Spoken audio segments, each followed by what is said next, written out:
vous supportant l'un l'autre et vous pardonnant les uns aux autres. Si l'un a un sujet de plainte contre un autre, comme le Christ vous a pardonné, vous aussi faites de même. Colossiens 3,13. L'amour supporte tout. 1 Corinthiens 13, 4, 7. Certaines personnes très aimables en société ont un caractère détestable dans leur famille. Toujours de bonne humeur en compagnie de leurs amis ou au travail, elles se taisent ou parlent durement dans leur foyer. Toujours prêtes à rendre service au dehors, elles ne veulent pas être dérangées par ceux qui vivent sous le même toit.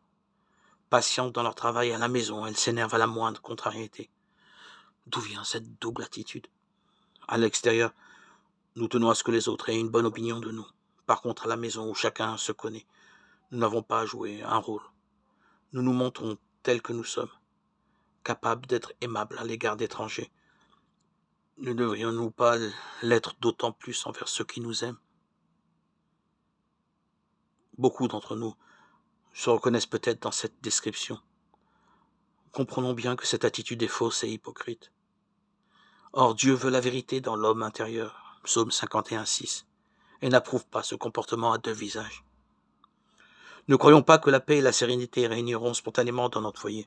Chacun des membres de la famille doit demander à Dieu d'y refléter les caractères de notre Sauveur, sa patience, son ouverture aux autres, son écoute, sa compassion. Cela nous aidera à nous supporter, même si ce n'est pas toujours facile. C'est à cela que vous avez été appelés, car aussi Christ a souffert pour vous, vous laissant un modèle afin que vous suiviez ses traces. 1 Pierre 2, 21.